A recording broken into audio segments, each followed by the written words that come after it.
Erisicton era um homem grosseiro que desprezava os deuses. Certa ocasião resolveu profanar com machado um bosque consagrado a Ceres. Ali erguia-se um venerável carvalho tão grande que ele sozinho dava a impressão de uma floresta inteira. Em seu velho tronco que dominava as outras árvores, frequentemente eram colocadas guirlandas votivas e entalhadas inscrições manifestando gratidão à ninfa da árvore. Muitas vezes tinham as dríades dançado de mãos dadas em torno do carvalho. Seu tronco media 15 côvados de circunferência e sobrepujava as outras árvores, como essas sobrepujavam os arbustos. Erisicton, contudo, não viu motivos para poupá-lo e ordenou a seus servos que o cortassem.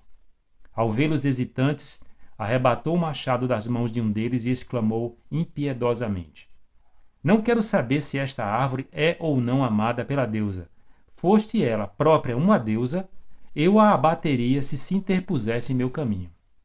Assim dizendo, ergueu o machado e o carvalho pareceu estremecer e dar um gemido. Quando a primeira machadada o atingiu, o tronco começou a deitar sangue pela ferida. Todos os circunstantes ficaram horrorizados, e um deles aventurou-se a censurar e segurar o machado fatal. Com olhar de desprezo, Erisicton disse-lhe: Recebe a recompensa da tua piedade. E voltou contra ele a arma que afastara da árvore, crivou-lhe o corpo de ferimentos e cortou-lhe a cabeça.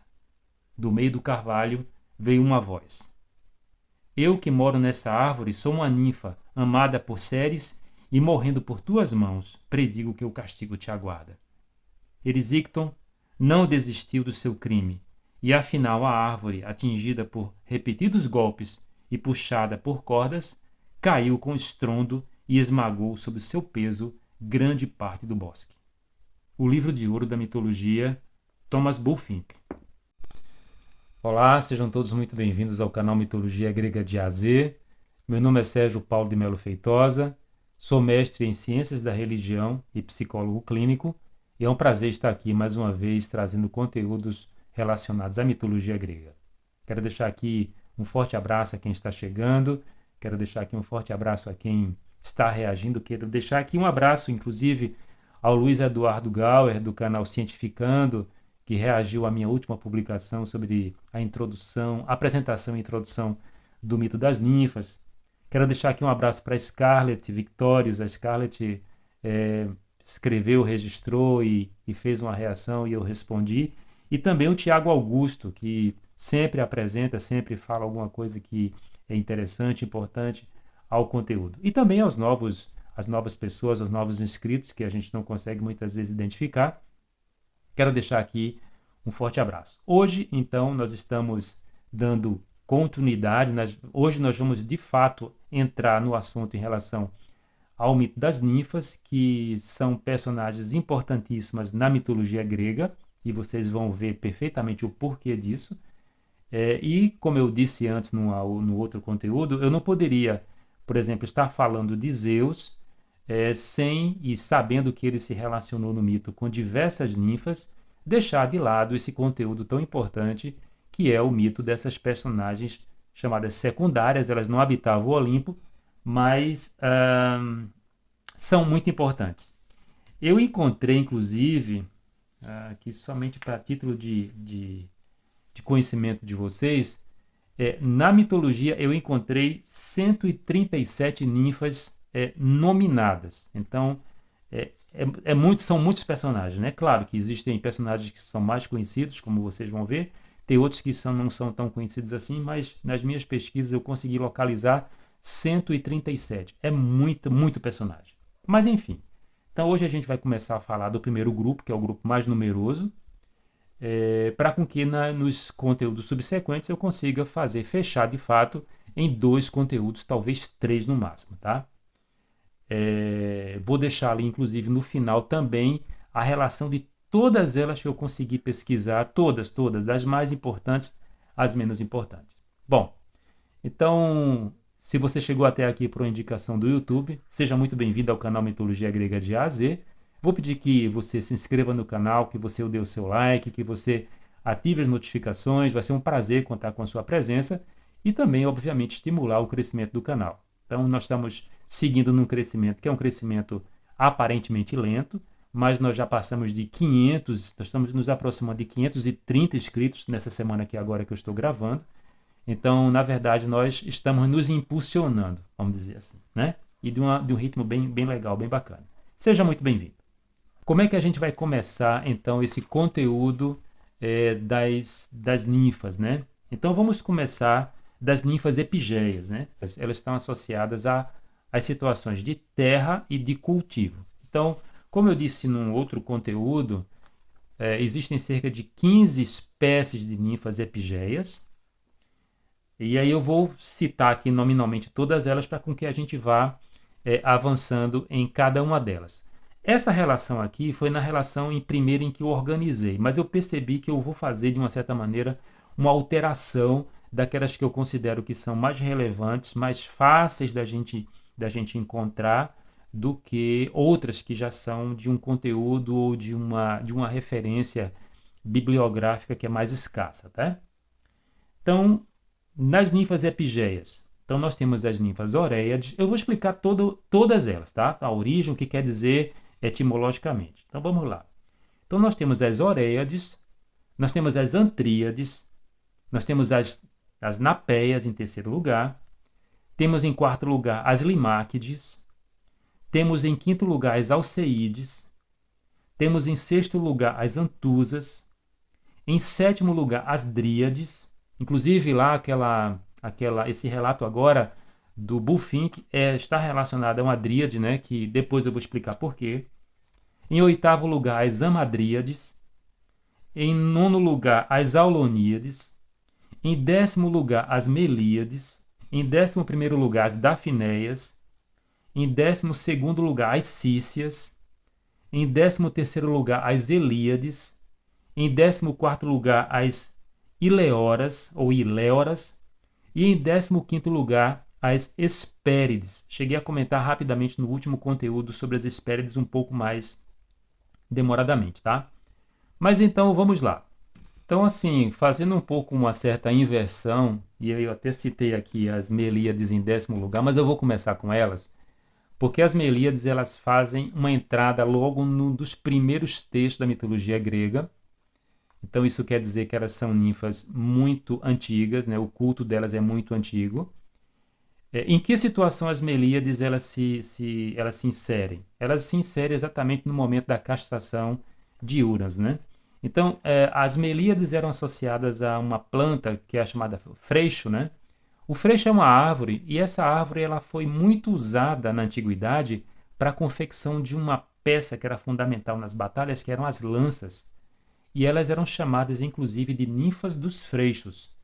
O freixo ele chega também a destilar um tipo de mel, e esse mel era muito consumido, além das outras, obviamente do mel das abelhas, mas o consumo do mel do freixo era muito comum. Mas enfim, então o mito diz que quando Cronos castra Uranus, do momento da castração, com os órgãos sangue misturados e que caem na terra, surge Afrodite, quer dizer, uma daquelas Afrodite lá, Afrodite a Urânia, obviamente. Surge os gigantes, que quando o sangue bate na terra, bate em Géia, ela fecunda novamente. Então surgem as Erinhas, que vão ser deusas vingadoras do derramamento do sangue parental. E finalmente surgem as Melíades. As Melíades, por conta dessa ação de terem surgidas a partir de uma violência, elas são ninfas aguerridas, diferentemente de outros grupos de ninfas que muitas vezes nós associamos muito a uma certa tranquilidade, a uma certa pacificidade, vamos dizer assim. Então, as Melíades eram ninfas aguerridas, elas eram ninfas guerreiras. E o mito cita algumas aqui que vão ter uma grande importância, vão ter uma grande importância, ainda que depois se confunda a origem dela em outro grupo que vocês vão perceber qual, né? Então nós temos a Ida, tem algumas nominações aqui de ninfas Melíades, né? Então nós temos a Ida, nós temos a Adrasteia, nós temos a Hélice, a Adamanteia, a Amalteia, a Melissa e a Idoteia. A Ida e a Adrasteia, elas foram duas ninfas que elas foram cuidadoras de Zeus, tá? Então eram elas que davam a Zeus a ambrosia, a ambrosia. Elas eram as responsáveis pela ambrosia. E a Amalteia, que também quem acompanha aqui o canal pode recordar, ela é aquela ninfa que vai nutrir Zeus com o leite de Aix, em alguns momentos, que é a cabra divina, né? Em alguns momentos, Aix e Amalteia se confundem, tá? Então, no caso das Melíades, então vem mel, né? Quer dizer freixo. Então, são significados parecidos, mas no caso, esse mel não é o mel das abelhas. Ainda que a melissa, que seja chamada de doçura, é exatamente a origem do mel das abelhas. Então, as melissas, elas eram o primeiro registro de abelha na mitologia, é exatamente com essa melíade, que é chamada de melissa. Bem, as Oréiades, então, eram ninfas que habitavam as cavernas. Então, a gente está falando, por exemplo, dessas divindades, né, dessas deusas, dessas ninfas epigeias, que eram ninfas da terra e do cultivo. Então, nessa nominação desse conteúdo, então, ora um, ora outro, eu vou situar aqui. E aí, no caso das Oréiades, elas habitavam exatamente as montanhas, as cavernas e outras situações geográficas que pudessem estar associadas às montanhas. Isso quer dizer que toda montanha importante na mitologia, como o Ida, como o próprio Olimpo, eles tinham as suas ninfas, tá? Eles tinham o seu grupo de ninfas. Uma coisa que é interessante é o seguinte, é que, em geral, havia uma ninfa e, a partir dessa ninfa, surgiam toda uma nominação, como se fosse uma espécie do surgimento de uma geração de ninfas a partir de um indivíduo. A própria Amalteia, que é considerada uma das protetoras de Zeus, ela foi considerada um tipo de Oréiade, ainda que ela esteja associada também às Melíades, mas não tem nenhum problema. Como nós sabemos, pode acontecer essa junção ou essa comunicação no mito, não há problema nenhum. Essas ninfas, elas possuíam dom de cura, elas possuíam uma grande vitalidade e elas eram capazes de saber o futuro. Sim, uma coisa que é muito importante é que todas as ninfas, elas, apesar de elas serem consideradas que não eram imortais, porque principalmente aquelas que estavam ligadas às águas fluviais, às fontes, às árvores e todos os outros seres vegetais, a vida da ninfa estava associada exatamente a esse local ou esse elemento. Do momento em que acontecesse alguma coisa de errado com esse elemento, a ninfa morria, que é isso que acontece quando o Erisicto, naquele relato do Bulfinch, o Erisicto ele corta o carvalho sagrado, que tinha uma dríade ali, e a dríade que habitava a árvore acabou morrendo, né? Então, o tempo de vida de uma ninfa era considerada o tempo de vida de um carvalho, aproximadamente se aproximando a 10 mil anos. Para o grego, 10 mil era um número quase que inimaginável. Isso quer dizer que também poderia se considerar que as ninfas elas tivessem praticamente uma vida eterna, né? Então, de Oréiades importante, tem duas Oréiades que eu citei, que eu vou citar aqui. Uma Oréiade, a Eco, de onde vem o fenômeno eco, né? que é aquele fenômeno em que se você chega num certo lugar e que repete a tua voz. Eco foi uma Oréiade e ela foi punida pela deusa Hera porque Zeus tinha se interessado por uma outra Oréiade e como Eco era muito falante, Zeus incumbiu ela de conversar com a primeira dama do Olimpo, né? Então, num certo momento, Hera percebeu que estava sendo enganada e amaldiçoou Eco, dizendo que aquela boca que tinha sido tão enganosa, aquela língua que tinha sido tão enganosa, agora só iria passar a repetir o que os outros dissessem. E Eco não consegue mais se comunicar. Pois bem, Eco é uma Oréiade. Uma outra personagem que que muitas vezes é encontrada como uma ninfa potâmide, mas também pode ser incluída como uma Oréade, é Dáfne, o amor perdido ou o amor fracassado de Apolo, uma vez que Apolo também foi ferido pelo irmão Eros, porque zombou que ele estava usando um aljava e flechas, né? E Apolo ridicularizou porque Eros estava com arco e flecha, e ele disse assim: quem tem que usar arco e flecha sou eu.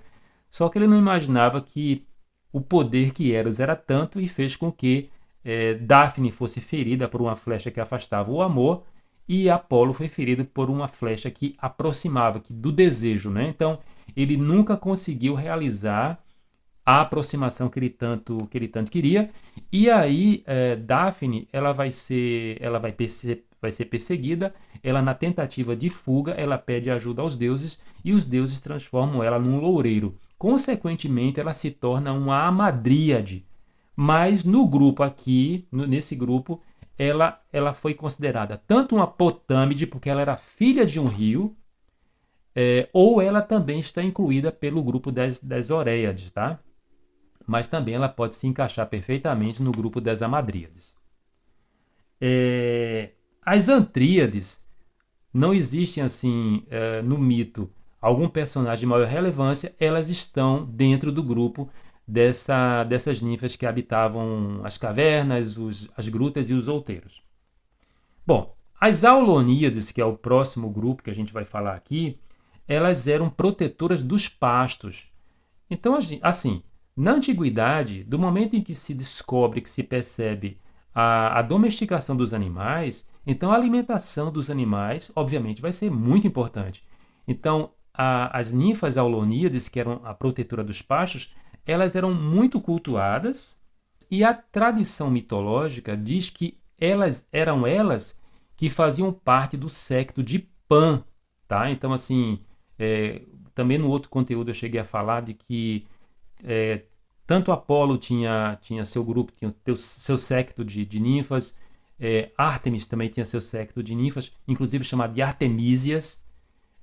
Dioniso tinha seu grupo de ninfas, que eram chamadas de Mênades, e, obviamente, Pan vai ter o seu grupo de ninfas, e esse grupo era exatamente o grupo das Auloníades.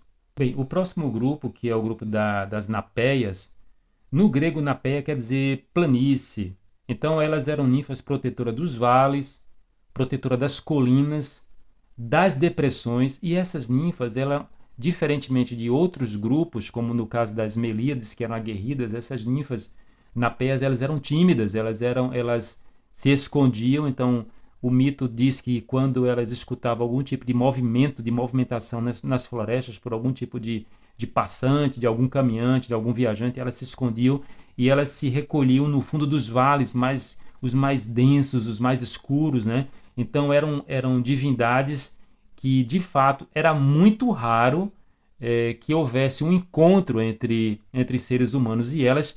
Bem, o encontro com essas ninfas podia dar muito ruim, como acontece com Acteon, né? Então Acteon, ele flagrou sem querer um grupo de ninfas com Ártemis, elas estavam se banhando e um dos mitos de metamorfose e transformação aconteceu com Acteon, porque ele acabou sendo transformado num animal que, enfim, deu muito ruim para ele acabou sendo morto. Essas ninfas, elas acompanhavam Apolo também, mas elas eram muito presentes também no séquito de Ártemis. Aliás, como os dois irmãos, os dois deuses andavam juntos, então era muito comum que houvesse esse tipo de combinação do séquito, tanto de um quanto de outro. O mito, nas metamorfoses, o mito consegue citar a Fialê, a Néfele, a Iale, a Ranes, a Pseca e a Crolale. Tá? Então são ninfas napéias, ninfas dos vales, das planícies, colinas e depressões. O próximo grupo chama-se Limáquides. A etimologia, elas podem ser chamadas de Leimáquides, de Limoníades ou Limáquides. Quer dizer prado úmido. Na etimologia do grego quer dizer prado úmido, né? Então, elas também poderiam estar associadas a flores, os prados úmidos, né? Então, sempre produzindo, fazendo com que houvesse o surgimento de plantas, de flores. Então, elas podiam ser associadas, sim, às flores, assim como a gente vai ver que, por exemplo, as antusas podem ser associadas também às flores. Existe um personagem muito importante, muito interessante, que faz parte do nosso dia a dia, que era uma Limáquides, que é a minta, ou a menta. De onde vem a menta, que a gente tem no bombom, na balinha, né, de menta, né?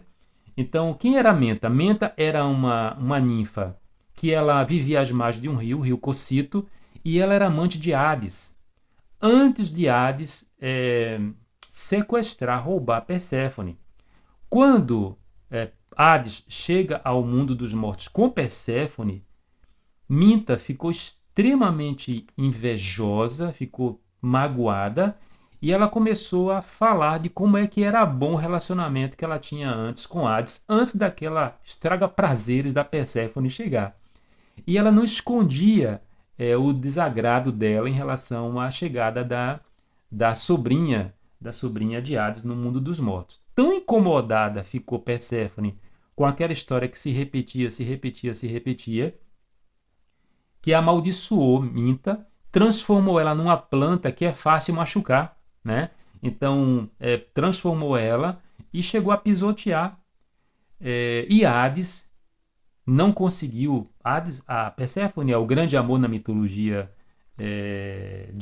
na vida de Hades, né? Na mitologia. Então, mas não querendo desfazer e não podendo desfazer, na verdade, né? Porque havia uma regra entre os deuses que um deus não podia desfazer o que um outro deus fizesse.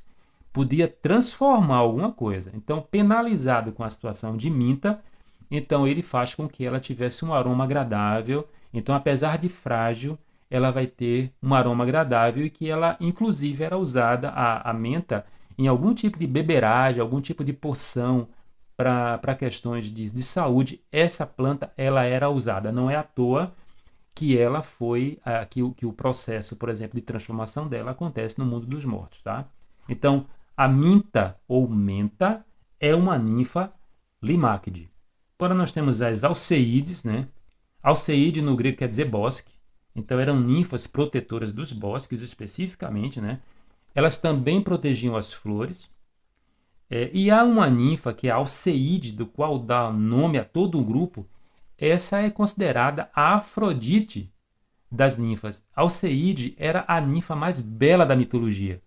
E ela era a protetora das papoulas. Então, essas ninfas, elas, diferentemente das napéias, né, que ficavam para trás, as alceídes, elas gostavam de dar susto nos seres humanos, elas gostavam de aparecer e assustar, espantar os seres humanos.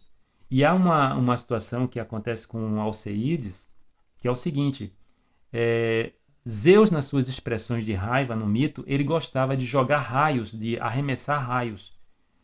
E estava acontecendo alguma situação num local onde Alceídes estava, e havia um grande campo de flores, e ela chegou a enfrentar Zeus no momento em que Zeus ia lançar um raio e ela quis proteger todas as flores que estavam ali.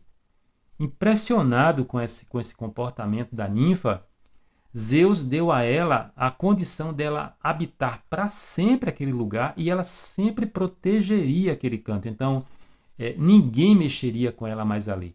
Então, a forma. Isso vai acontecer mais ou menos com Flora, né? Só que Flora, dentro da mitologia romana, quando Flora vai proteger uma grande campina por conta de Zéfiro que estava vindo, que era um vento muito impetuoso, e a partir do contato que Zéfiro tem com Flora, ele acaba se transformando na brisa. Mas enfim, então, Alceídes, ela passa a ser essa ninfa reconhecida, protegida e cuidada pela maior divindade do Olimpo, que é Zeus.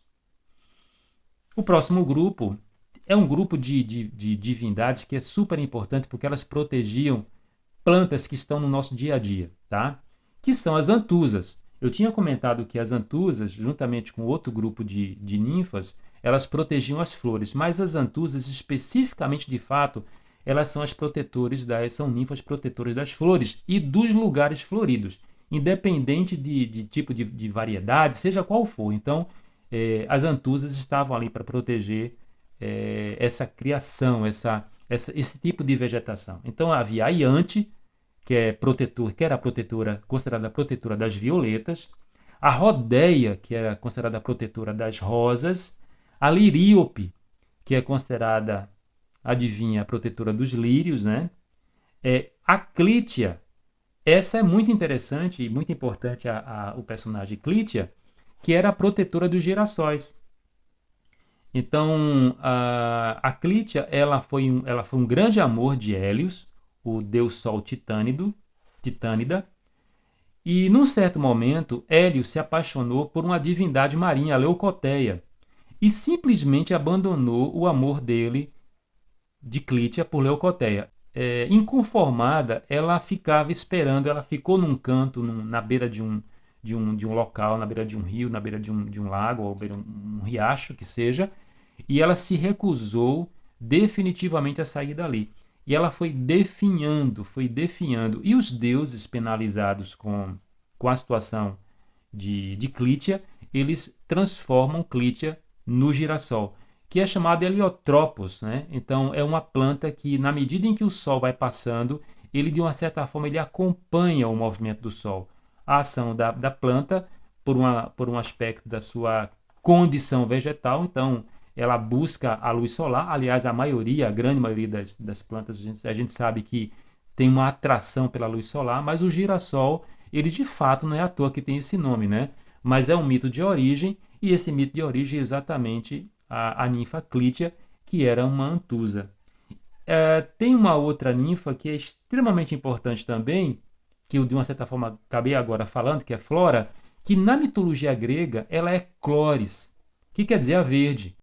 Bem, então Clóris, ela é uma personagem extremamente importante, ela se relaciona com Zéfiro, fiz essa referência agora da mitologia romana, mas nós estamos na mitologia grega, e eles vão ter um filho chamado Carpo, que quer dizer o fruto. Bem, Clóris tinha um papel extremamente importante na mitologia que muitas vezes a gente não para pensar. Clóris era a governadora, ou a controladora, ou a autoridade principal do lugar chamado a Ilha dos Bem-Aventurados, ou os Campos Elíseos. Na mitologia grega, quando uma pessoa era justa, ou os heróis, quando morriam, eles iam para esse canto, para os Campos Elíseos, ou Ilha dos Bem-Aventurados. Então, todos os grandes heróis do mito, com exceção de Héracles, né, que teve a sua apoteose, inclusive Aquiles, né, foram parar na Ilha dos Bem-Aventurados. Então, quem controlava, quem comandava a Ilha dos Bem-Aventurados, a governadora, era exatamente a ninfa Clóris, a verde.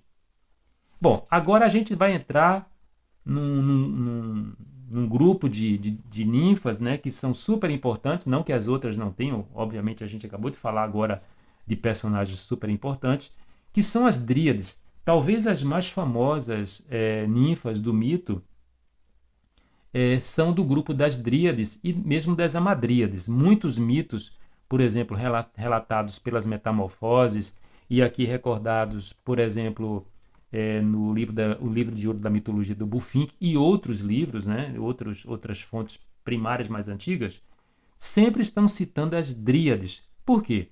Porque elas eram ninfas do carvalho. E o carvalho é uma planta, uma árvore, que foi cultuada nos mais diversos lugares na Europa inteira. Então, se a gente pegar, por exemplo, desde dos celtas até chegando à parte dos latinos, da península ali itálica, vamos encontrar as mais diversas expressões de culto relacionado ao carvalho.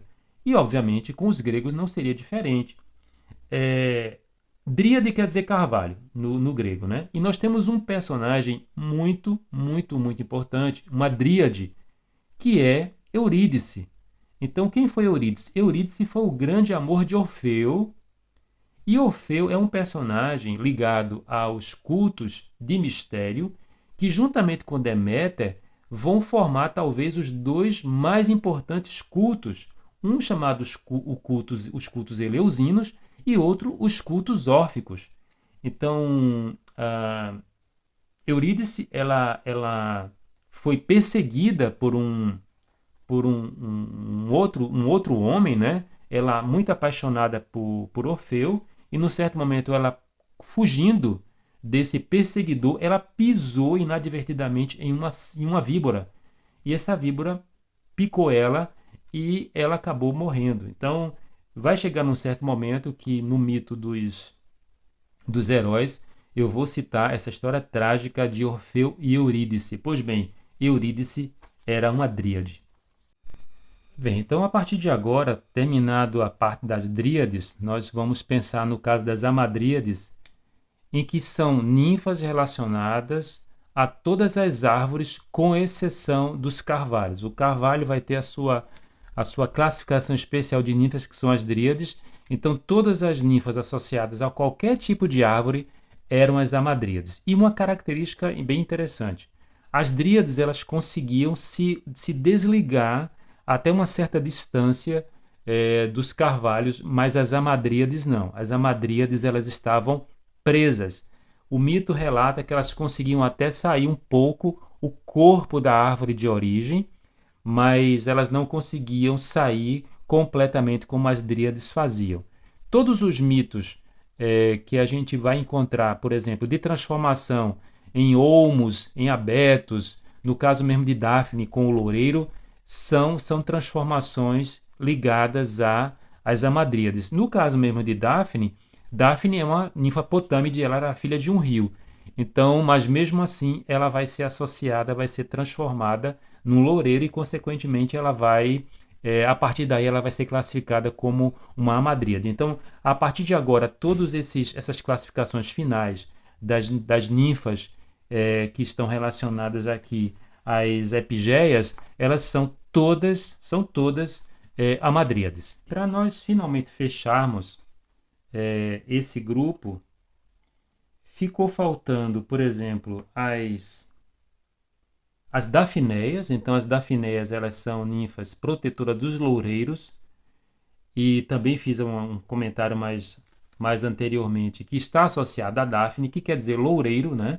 Então, a partir de Daphne, no mito, então surgem as dafneias, que eram as protetoras de todos os loureiros, daquele loureiro que a gente usa na culinária, né?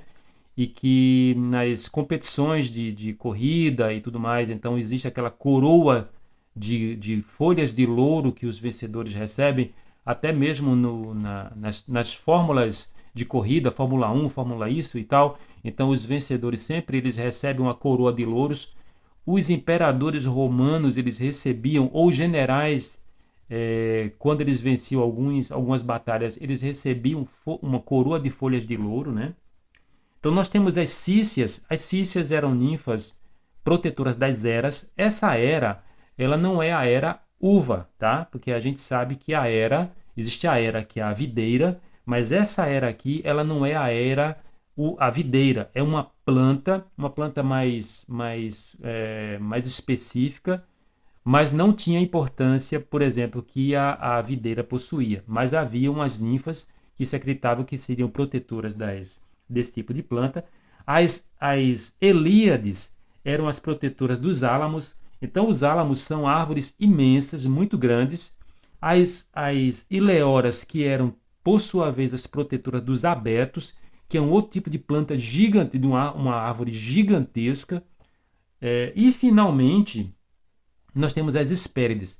E aí, as Hespérides, eu tinha até comentado também, no conteúdo mais anterior, que as Hespérides foram ninfas que elas, apesar de elas serem filhas de Atlas, ou de um outro grupo que se imagina que elas foram filhas de Nix, ou de Forces e Seto, ou mesmo de Zeus e Temis.